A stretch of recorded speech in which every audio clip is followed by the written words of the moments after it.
Health officials everywhere are telling Oklahomans to take precaution when in the heat. They say staying hydrated and cool begins with taking that first sip. Experts say keeping your eyes on the road can be a lot easier with the less distractions you have. For instance, you may want to turn this off so you won't be tempted to look. Mr. Cagle says out of the 7 signs he didn't recognize, 5 of them were from roofing companies from out of state, and he wants to make sure that homeowners aren't getting scammed. That's why Del City is asking for a $3 million bond issue. Reporting in Del City, Danielle Skinner, Eyewitness News 5. Tucked inside a makeshift laundry room in the tornado-stricken town of Piedmont. These Freedom Church members are on a mission. They're packing the car and dropping off a special package to people who'd never really thought it'd be the little things they'd miss most. We got our clothes back and they're clean now, and there's nothing better than your own clean laundry. This storage room is all that's left after Guy and Michelle England lost their home. On to the next house. Michelle Wagaman is a dispatcher for Piedmont. I've lost everything, obviously, except I have my life, my daughter's life. Take a look at this. Now, this is what kept a family alive when everything else was blown away. Even though much of Piedmont is destroyed, the sense of community is not. 3 waitresses joined together for a benefit barbecue to feed hungry tornado victims and volunteers. We're not really an organization. We're just normal people helping people. They had no idea the cookout would turn into this. A massive donation site, people dropping off toiletries, bedding, money, and someone even donated a trailer home. Typical Oklahoma, you know, get knocked down, and typical Oklahomans somehow find a way to pick themselves back up, and I think that's typical for Americans in general. Although many homes were knocked down, hope still stands. It's the people who will rebuild the structures and each other. Danielle Skinner, Eyewitness News 5. Edmond police cracked down on not 1, but 2 drug busts in the same week, both near Memorial High School. And people like Peyton McGrew don't want drugs anywhere near their kids. I mean, it's a big deal. I have twin girls. I don't want people doing drugs and stuff. Thanks to an anonymous phone call, police found marijuana in this apartment complex, less than 2,000 feet from Memorial High School. Edmond police say the law is the law. They don't want drugs near their schools, whether school is in or out.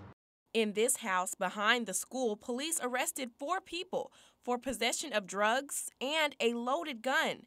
We asked neighbors what they knew. They had not been a nuisance. They were really quiet. But quiet doesn't always mean safe. Yes, I am glad that they were arrested. Edmond authorities are still on watch. We just really want people to know that we are out there working. If you see something unusual, if you think there's drug activity in your neighborhood, please give us a call. And police say you can remain anonymous. Danielle Skinner, Eyewitness News 5. When a Los Alamos fire threatened their New Mexico home, they fled, then drove for Oklahoma to stay with family.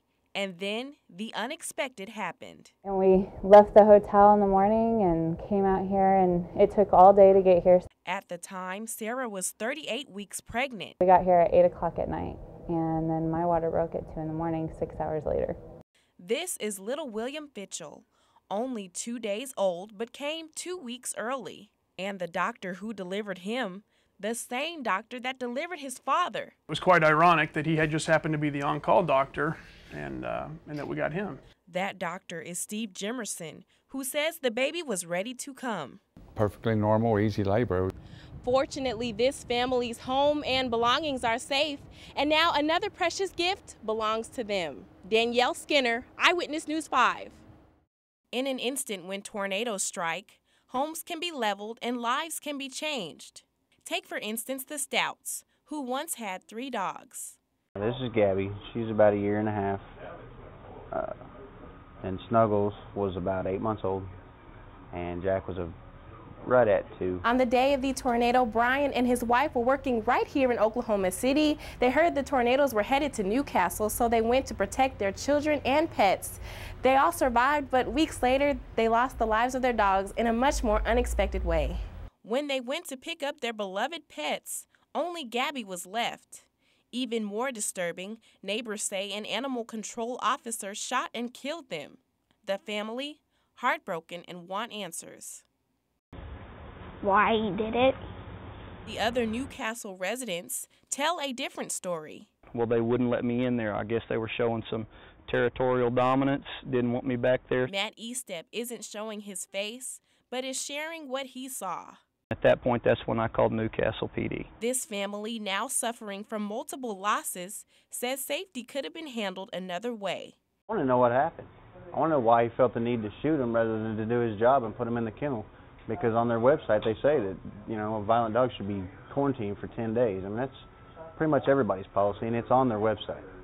So for them to not know what they were supposed to do is just a blatant lie. Danielle Skinner, Eyewitness News 5.